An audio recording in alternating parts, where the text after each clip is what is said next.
Welcome to the Non-Toxic Environments Podcast. This is your host, Andy Pace. Thanks for finding us today. So today we have for our guest, Rachel Hodgdon, who is the president and CEO of the International Well Building Institute. Rachel is leading a movement to advance human health through healthier buildings, more vibrant communities, and stronger, more equitable organizations. Her motto is, always be winning for good. And she's put that to work at IWBI, developing research-backed tools to help organizations create places where people can thrive. Today, these people-first places extend across 5 billion square feet of space in 130 countries and growing. Now, prior to joining the IWBA, Rachel spent nearly a decade at the intersection of sustainability and human health, helping the U.S. Green Building Council make LEED the world's most widely used green building rating system.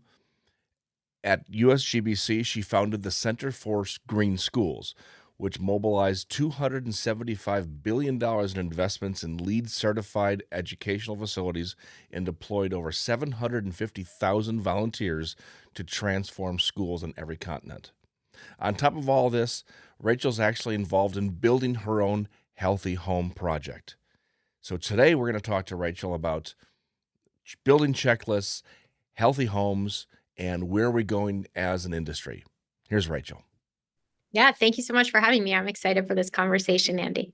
Wonderful. So before we get going on the nuts and bolts of the actual concepts of well, tell us a little bit about what your background is, how you got into this, what brought you into the healthy building space? Sure. Well, I spent about 10 years at the U.S. Green Building Council, the organization that created LEED. You're well familiar with USGBC, being part of its chapter leadership over the years. And while I was at USGBC, my principal responsibility was to focus on K-12 schools and higher education. And I became really intrigued and eventually quite enamored with what we were learning about LEED schools in practice. And I'll tell you a couple of stories that really underscore this. I would go on these tours with like the architects, proudly showing me around these newly LEED certified schools. And I'd meet teachers that, told me they no longer suffer from the 2:30 headache, which is a term that they had coined for just how sick they felt after being in their old school building for, the full day of school. I would meet really often, actually, parents who, or students themselves who would say, my child needed their inhaler 3 times a day at their old school. And since moving into this LEED school, haven't needed it once. And I knew on a very personal level about the negative impacts of sick school buildings because my mother was an employee of our local school district for several decades, and she, to this day, has permanent respiratory damage from being in sick classrooms. And in fact, the story that's always stuck with me is she walked into a school building one day. She was like a canary in the coal mine because she's particularly sensitive, her respiratory system, and all of a sudden she couldn't breathe. She went to the teacher and said, I don't know what's going on in this classroom, but it's not good. And the teacher was like, I am so glad you said something, and dragged my mother in to see the principal because for months, the teacher had been trying to get the administration's attention about what she intuitively knew was wrong in her classroom because she was having issues. The kids were having issues, missing school. And my mother's reaction, the severity of it, finally prompted them to go in and do air quality testing. They found that classroom was overrun with mold. And as a result, they bumped that school up on the renovation list, and that school is now a LEED certified school. So, we set out at USGBC to create buildings that were going to save the planet. And ultimately, we found that those buildings were saving us too. And so about 7 years ago, I had the opportunity to join Rick Fedrizzi, the founder of the U.S. Green Building Council, and a past CEO, as he took over IWBI, the International Well Building Institute. He asked me to join him. I started as chief product officer and then became the president. And about 3 years ago, I became the CEO and president. Wow.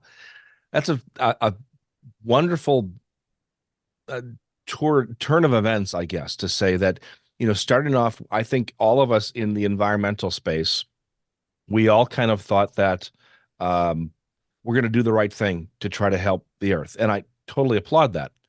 Yeah. But the unintended consequence, sometimes were we doing the right thing for the human occupants? And that's one thing that I've always kind of push back against, because I've found that a lot of the early lead projects, and I've been involved in dozens of lead projects over my career, and I can name probably a dozen of them that I know specifically how they kind of skirt the issue of points, and started adding in a bunch of materials that weren't really healthy for the occupants, but they met the requirements for the lead points. And Mm-hmm. so customers would come back to me and say, I just walked into a LEED Platinum building. I had to walk out in 5 minutes because of the toxic off gassing. And so uh, you have the background of working with LEED for Schools, which was a real big step forward. And I know, just working with Dr. Doris Rapp over the years, and she wrote the book, Is This Your Child's School? And about how school air is so dangerous to kids and to staff, of course. It was a perfect continuation of the LEED program, LEED for Schools, and now the Well Building Standard. So thank you very much for giving us that background. So, and I just want to say to everybody who is on the show today, if you have any questions, please feel free to put them in the chat. Be really happy to answer as many as we can moving forward. If it's works into the conversation, we'll certainly work into the conversation. So if you can, give us an overview on what the 10 key concepts of well is or are. So you use the exact right word, concepts. That's Okay. the term that we use for the 10 different categories that make up the well building standard, and now the well residential standard as well. So let me see if I can get all 10. I feel like I always end up leaving one out. I'll write them down while you go. And then I'm always afraid that someone from our standard development team will hear it and be offended, because there's one expert on the team for each of Right. these 10. So, okay, let's see. Air, water, nourishment, light, movement, thermal comfort, sound, materials, mind, and community. I think I did it. Fabulous. And these are all of the different ways in which our physical and social environments combine to impact our health, our well-being, our productivity, and our performance. And so how does that incorporate that into, or how do you incorporate those into the standards that you're creating? Yeah. So the art that we practice at IWBI, particularly by our standard development team, is taking the research, thousands of different studies that show us how the built environment and social environments can impact our health and well-being, and translating that research into practical, actionable, and flexible strategies. And each of those strategies get defined as features in the well building standard. Features, in effect, are your opportunity to earn points toward various levels of well achievement. Well certifications ranging from bronze to silver to gold to platinum, or well ratings, which focus on a particular themed group of features like equity or like health safety. We pride ourselves on creating a roadmap for our customers' well journeys that is concrete and specific, but also flexible enough to be used in more than 130 countries across 5 billion square feet of real estate, and by more than 74,000 commercial and residential locations, and growing by millions of square feet every day. That is absolutely amazing. So compared to the LEED standard, Yeah. I mean, the LEED standard now is pretty ubiquitous, right? I think in most situations, buildings are built with either the LEED standard or some type of environmental standard. The well standard is still somewhat in the infancy stage, but it sounds like the trajectory is just going straight up. Yeah, it's a big baby, right? 5 billion square foot baby, but Yeah. but definitely still modest in our impact as compared to LEED, following a very similar set of principles around market transformation. But with Well, we've also made some pivots to the strategy, in particular to focus on existing buildings from the very outset and to focus on organization or company-wide level adoption, so that the impacts of Well can scale quickly and we can reach that vision of market transformation and spaces where people can live their best lives and thrive in their workplaces that much faster. Okay. So I want to just kind of open up one of those topics really quickly here. Obviously, our listener base would be people with chemical sensitivities, allergies, asthma, those suffering from chronic inflammatory response, mast cell activation, essentially getting sick from the environments that they live in. Yeah. How does the Well standard in practice help the person who's just trying to build a healthy home? They're not looking to, they don't want to this to be a pilot, a program. They don't want this to be an example program. They just want to live in a healthy house. Yeah. And they want to make sure that what they are doing is leading to that end of the healthy home. Yeah. Well, I mean, first of all, we put our standards and the references to the research that undergird our standards out into the public domain. We view it as a kind of public service to make that research and the translation of research to practice transparent and accessible. And we've even gone a step further. If you're consulting with our digital standard, you can actually access per every single one of our features, what we refer to as a research digest, which is a layman's summary of what the evidence tells us, and practical strategies that map to that evidence. So we've tried to make the strategies within Well accessible, even if you're not planning on achieving a certification or a rating. We haven't published our new residential standard yet. It's in pilot right now, but we will shortly. And I'm really, really hopeful that that standard in particular can serve as a very actionable and flexible set of guidelines for any homeowner, home builder, home designer, even, real estate professional who's trying to guide clients to help them make the best choices for their families. I think the last couple of years have dramatically increased our collective awareness around how our homes, and for that matter, all of the places and spaces where we live our lives, impact our health, our well-being, and our fundamental safety. Up until recently, unless you were one of those canaries in a coal mine, like your listener base, like my mother, like the mother of a child who sent her daughter to a school district in West Virginia where their school was swallowed by a sinkhole, but they couldn't pass the bond initiative that would get the new school built. So the kids are learning in these portable classrooms, which they make sometimes teachers refer to as learning cottages, which is just like the worst kind of euphemism you could imagine. And the principal said, why did this bond initiative fail? And she said, because our parents don't really understand, this was years ago, that the connection between where their child is learning and their health and well-being and performance.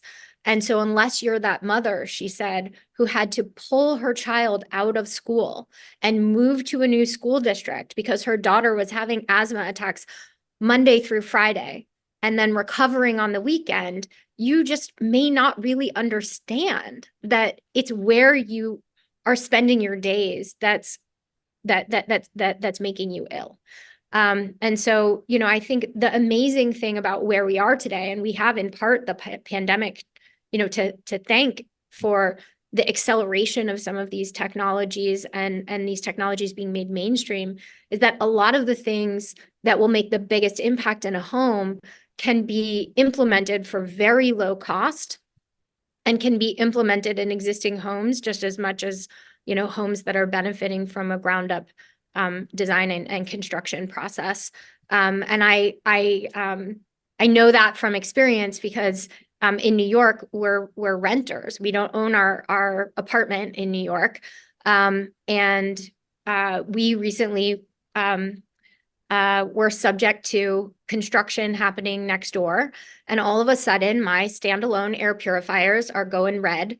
And I'm looking at the readings. I've got a baby at home, and they're totally off the charts for particulate matter. And it took me a couple of days to get those levels down to green, and then to get them even better down to zero. And as a homeowner, you can buy those things off of Amazon. You can buy a real-time air quality monitor at CVS. I swear I saw it on the pharmacy shelf last week. And that is a huge development. The fact that these things have become affordable and accessible is a massive benefit to all of us. Now we just have to educate people on how to choose the right products and technologies, and how to leverage them into our living spaces. Without a doubt. I know that, before the pandemic, we were spending about 90% of our lives indoors. And for kids, you're talking about these classrooms. I remember years ago doing a pilot project with a very, very good school in Ohio, private school, and they took one wing and they dedicated it to like all healthy materials. We put natural linoleum in, air purification systems, toxin-free paint, the works. And they looked at just performance of kids in that classroom compared to the other classrooms, and they found that their productivity went up, their That's right. attention span was longer.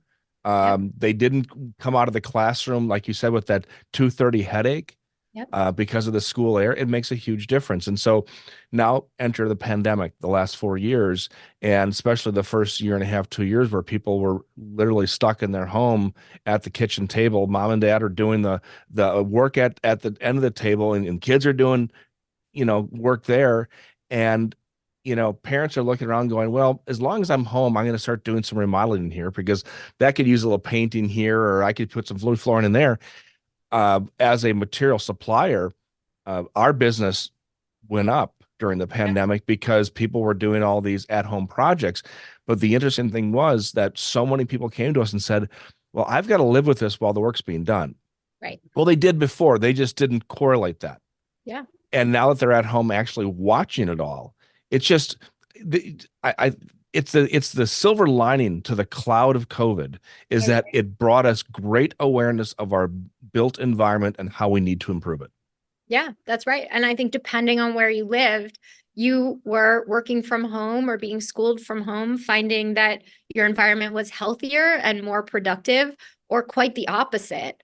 You were finding that you could be more productive at your house than you were at the office, or less so. You were finding that you were almost definitely suffered that season or those couple of seasons from fewer colds and flus. It wasn't just COVID. I mean, we lose billions of dollars in productivity losses every year just from, cold and flu season. Right. And prior to the pandemic, it was like the hallmark of a good employee, somebody who would show up hacking and wheezing to work because they were just that committed to the job.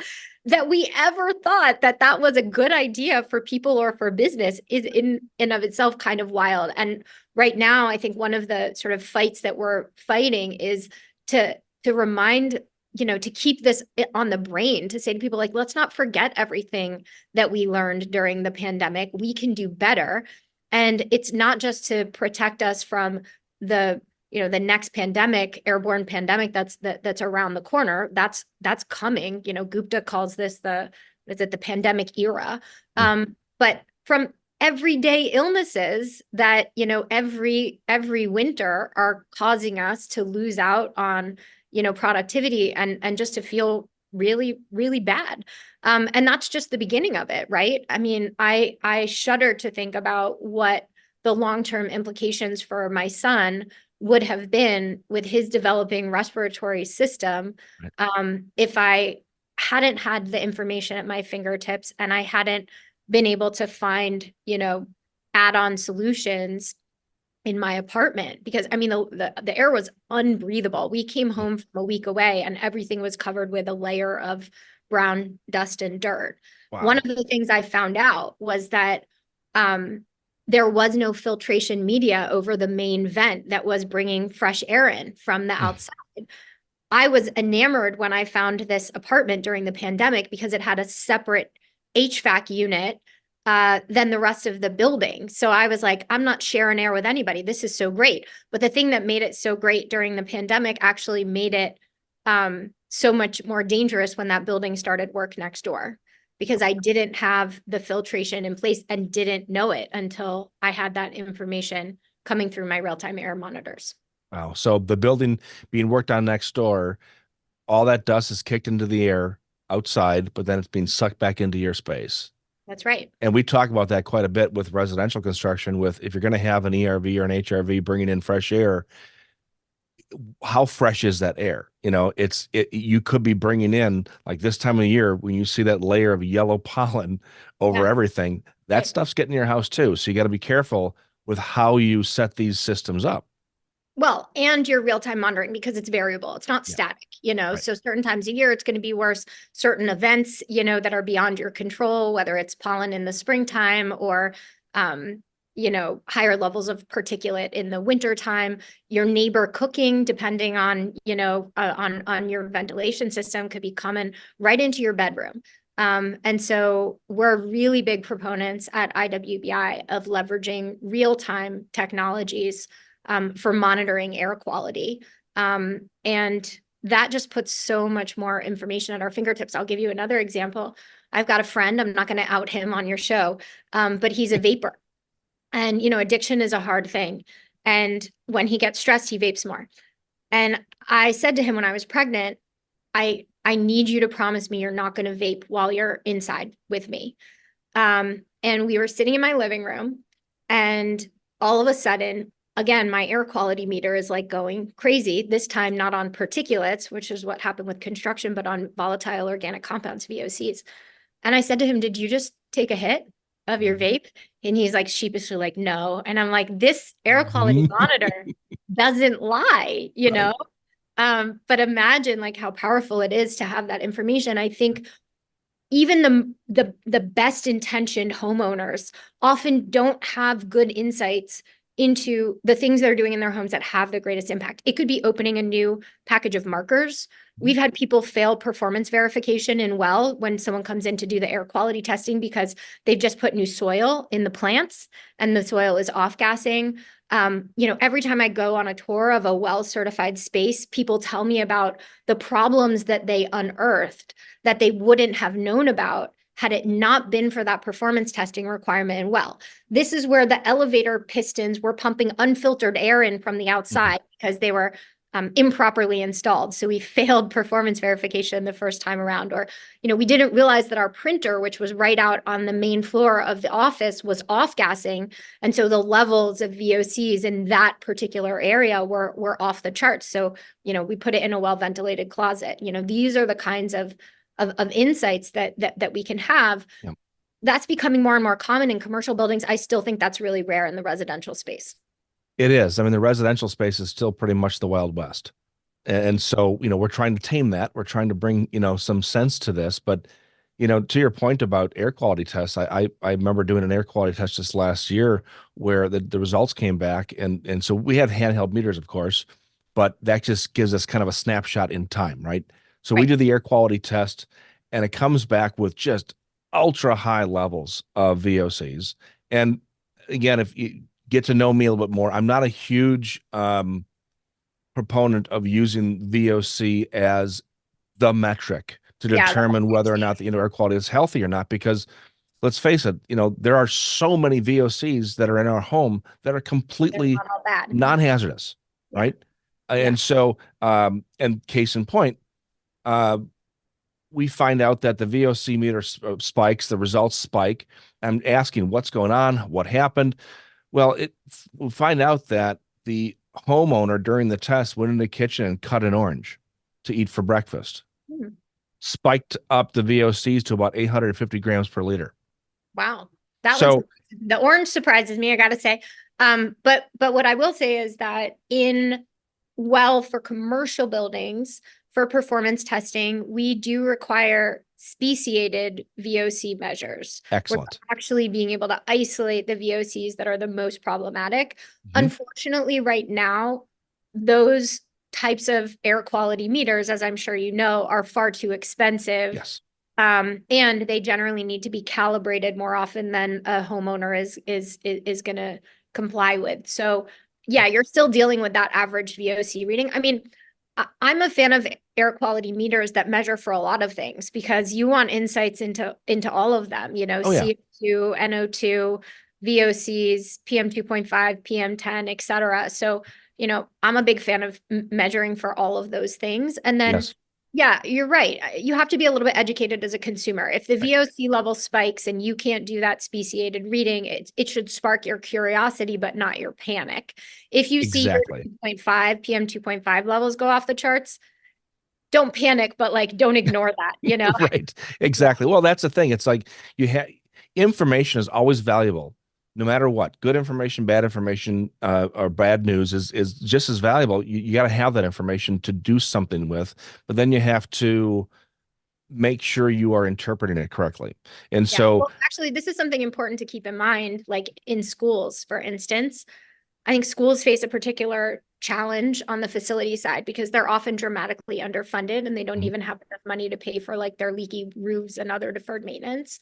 And I used to have this conversation like 10 years ago with school facilities managers who I think are generally doing like amazing work with the very limited resources that they Mhm. have.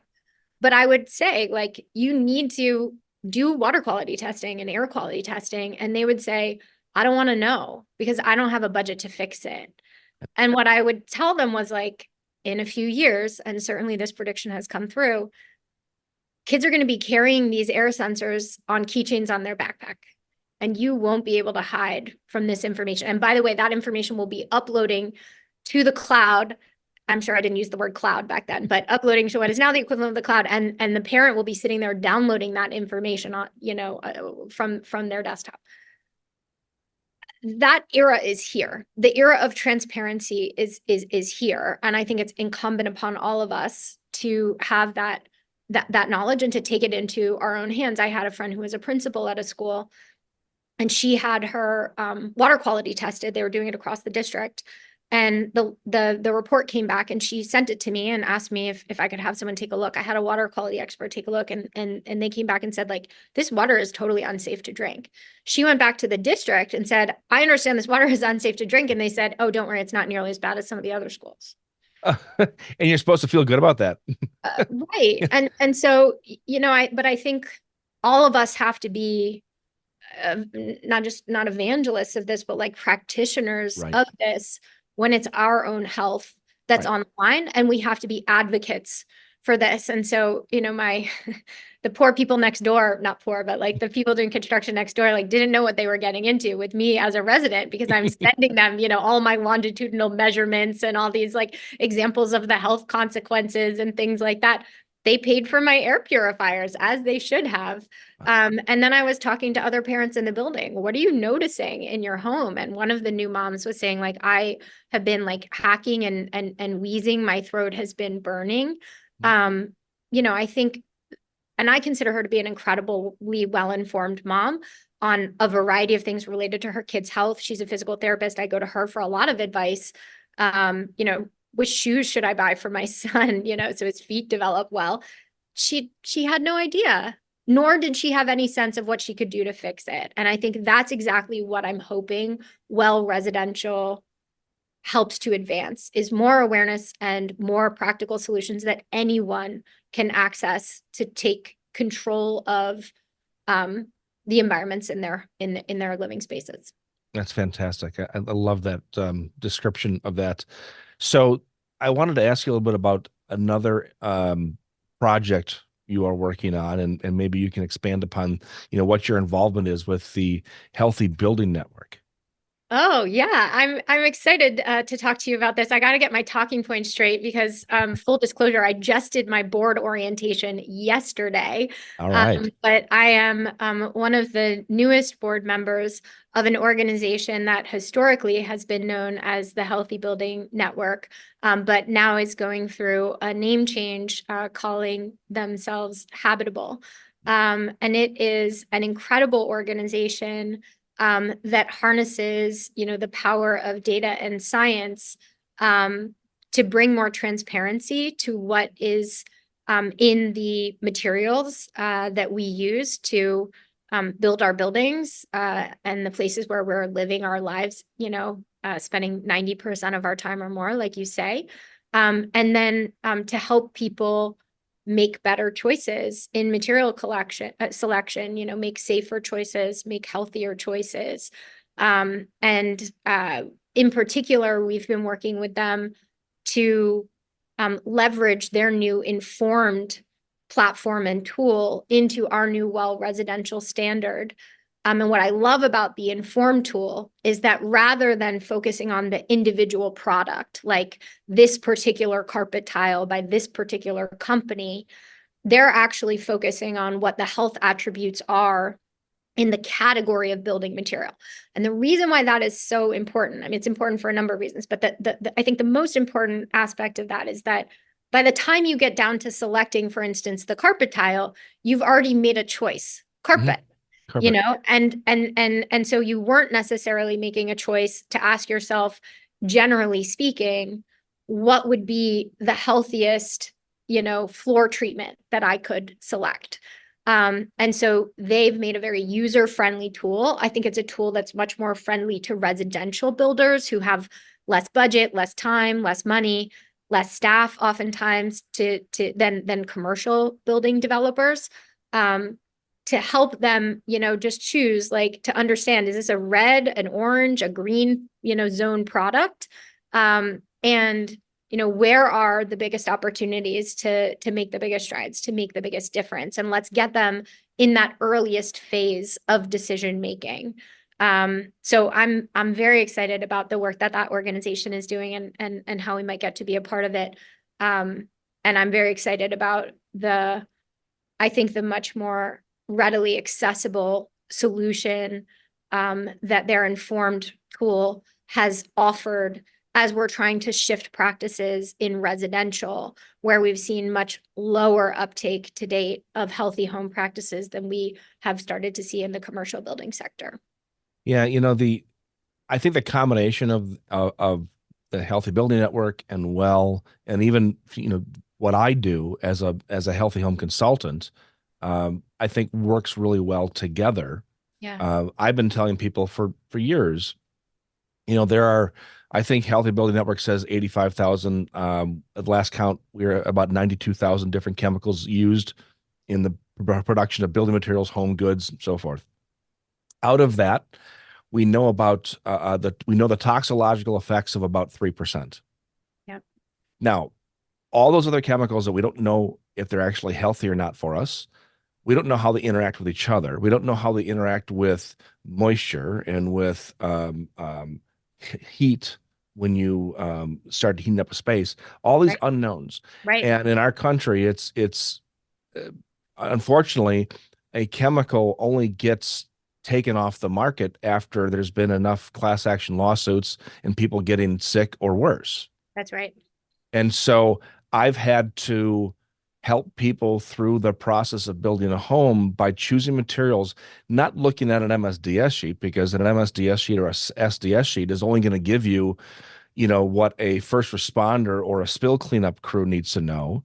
It's not going to tell you how it is to live with that product in its usable state. Yeah. And so I have to go back to 30 years of anecdotal information from clients before, 30,000 clients that said, these are the products that we did best with, and here's why.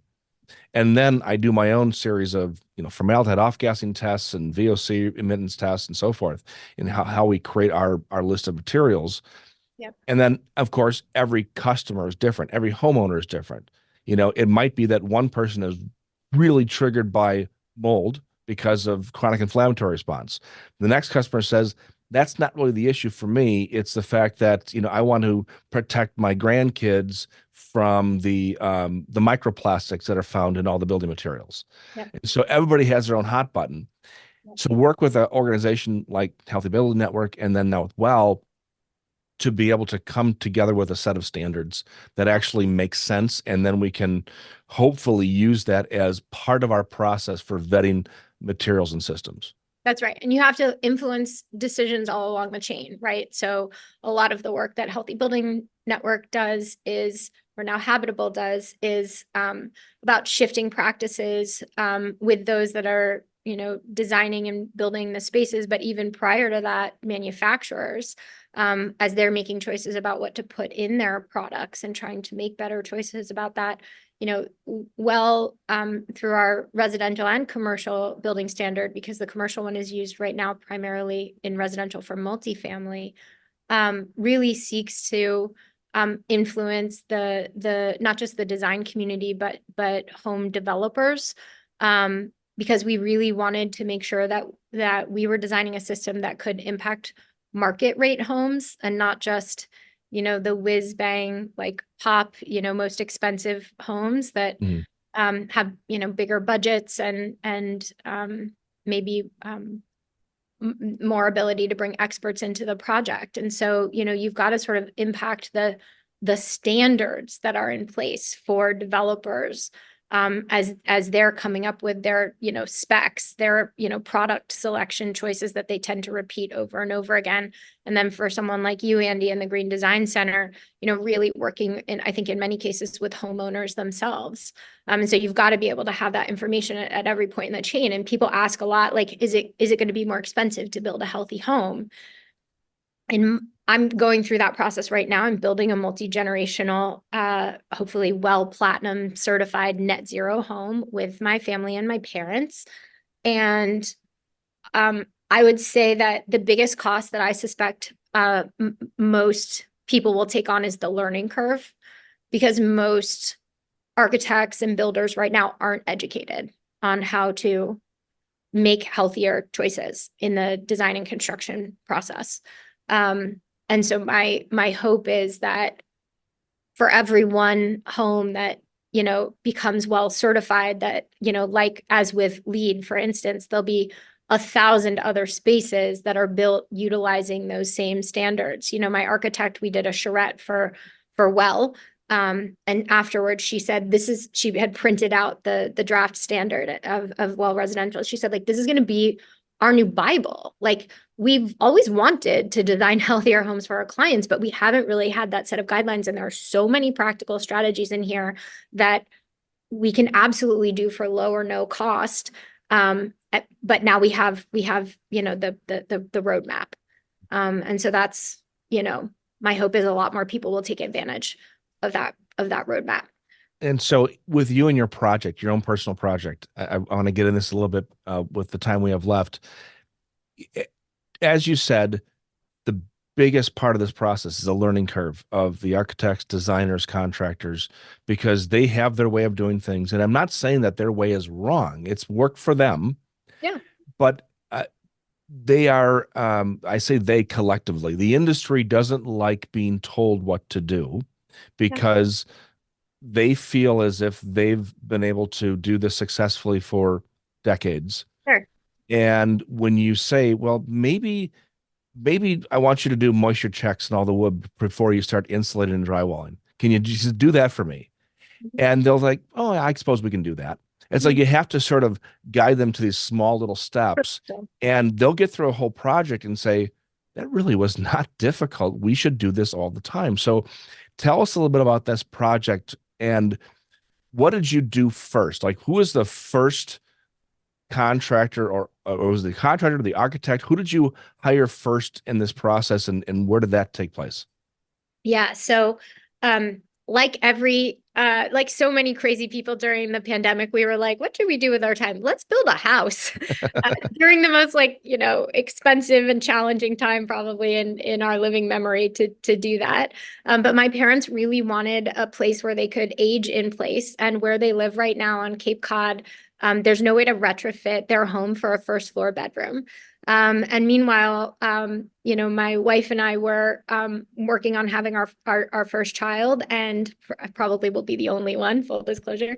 And we thought, we'd really like to be closer to family. And we hatched this idea of building a multi-generational healthy home. Both of my parents have particular sort of health challenges, around mobility and air, sensitivity to air quality issues and so forth. And so the health component was really important to us. And so from the outside, the home that we've designed is one home, but on the inside, it's really two separate floor plans, so that, we can live relatively independently within that space. But the first floor bedroom that my parents would occupy can be flipped to either floor plan. So over the generations, they may need more space, or in the beginning, less space later. We have that flexibility. We can sort of flip-flop on different sides of the house. The first thing that we did was interview architects. And we had a lot of questions. Have you ever designed LEED homes before?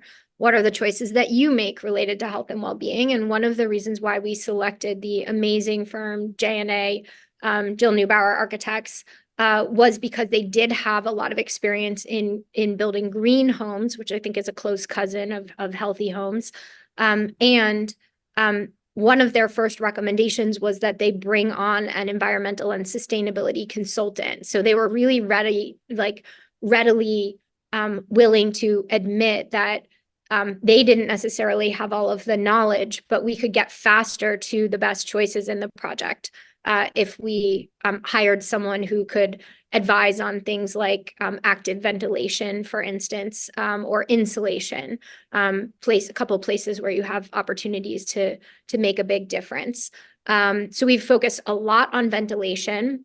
Of course, we've focused a lot on healthy materials, and aimed for, zero VOC materials wherever possible. All of the windows, with the exception of a tiny number of them, are operable. And that, works really well some of the year in Massachusetts. But they're also incredibly high quality, triple pane windows that are allowing us to meet our net zero goals. It's sometimes you end up compromising one for the other. And then, we've thought about a lot of other aspects of health and well-being in the home as well, like physical accessibility. Should one of my parents be wheelchair bound? We've thought about healthy cooking, because that's one of the greatest sources of pollution in the home. So, ventilation and full electrification across the entire home, no combustion, no gas stoves, no fireplace, which was a big conversation with my parents, because who doesn't love a fire in the dead of winter? And then probably one of my biggest victories as we've undertaken this home project, and the thing I would recommend if you wanted to do one thing to make a big difference in your house, I got my parents to commit to a shoe-free household. Because Perfect. so much of what gets tracked in is on your shoes. Mhm. I'm here in New York today. Lead is for sure on the bottom of my shoe if you were to test for it.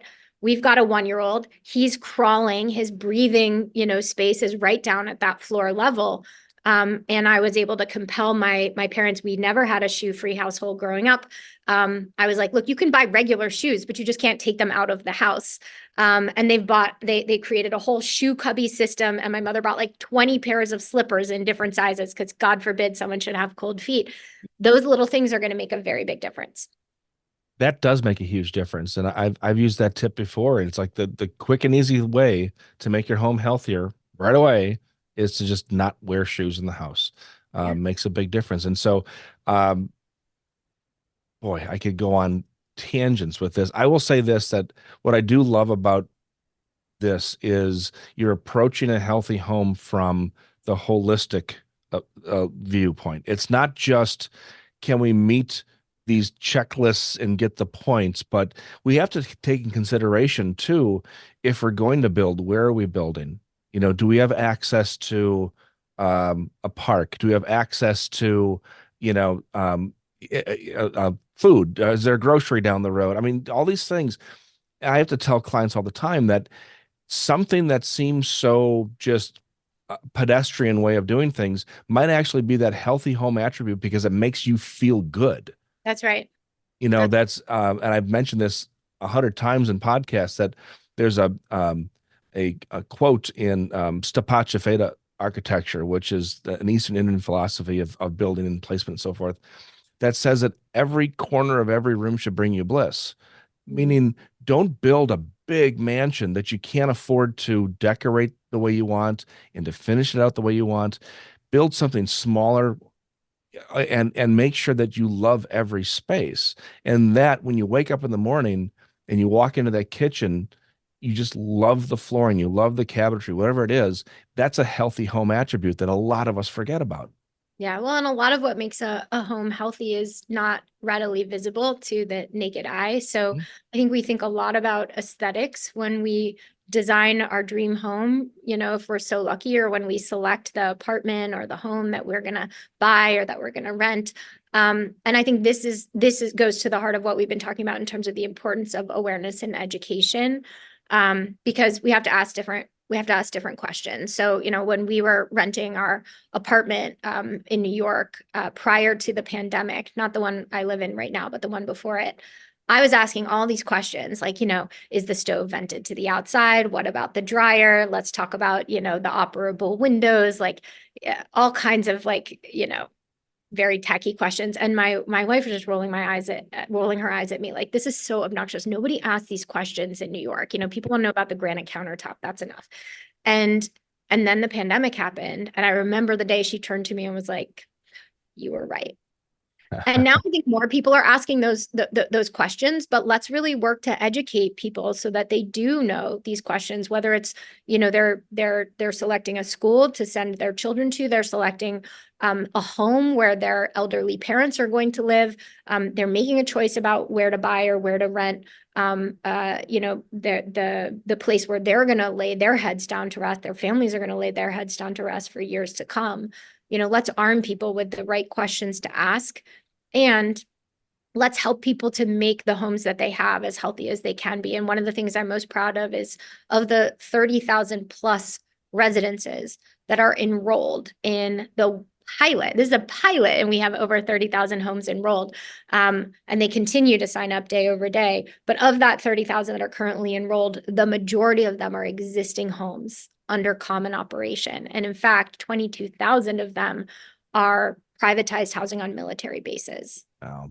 And I'm Yeah. just so excited. I feel like that, the people who are putting their lives on the line to serve our country are as or more deserving than anyone else of healthy home environments. They haven't necessarily always enjoyed that as a right, let alone as a luxury. And I'm really, really excited about what we can do to help to help the military improve the spaces that they already have, in addition to the ones that they're looking to build in the future.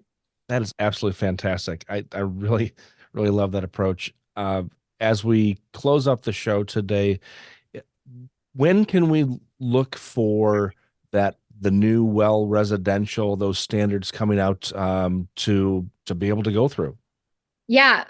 So I don't have an exact timeline for you. We have kept the draft standard under embargo while we've gotten this pilot up and running, but in the coming months, we'll be releasing that to the public. We're also working on new education and courses and professional certificates that would allow for that very practical education for the homeowner, the home buyer, the home seller, the home developer, et cetera. So kind of a full suite of tools and resources. In the meantime, like I said, our commercial building standard, which is chock full of strategies, guidance on selecting technology and so forth, is available at wellcertified.com. And yeah, look for the well residential standard coming to you. And if you really want to dive deep, find the research digests that are embedded within each feature in our digital standard, and you'll find a layperson summary of all of the research that can help you to make the case. I saw something come in the chat about, trying to advocate for getting the scented candles and plugins that often are not good for our respiratory health out of their apartment building. This will make you sound like a real expert, and everything is absolutely free. Oh, that's fantastic. That's right up my alley. I love that. I could read tech manuals and reports and reviews every day for the rest of my life. I'd be very happy. Rachel, it's been an absolute pleasure having you on the show. I'm really excited about this. I look forward to seeing what happens next. And I'm really interested in how your home project goes. So I'll definitely want to keep in touch with you about that, because I'd love to see if there's any way I can help. You're invited for a tour. It'll be open for business starting this summer. Hope with any hope. So far, it's on track. And if anyone who's listening in is interested in enrolling as a pilot participant in our Well Residential program, they can get in touch with me directly or contact us through the website, and we'll be happy to give you more information. And I'll definitely put all the links in the show notes. And so that'll be on the podcast and on the YouTube show. Thanks again for coming today, and hope to hear from you soon again. Awesome. Thanks again. Right. Thanks Take for all care. Thank you, everybody. Have a good week.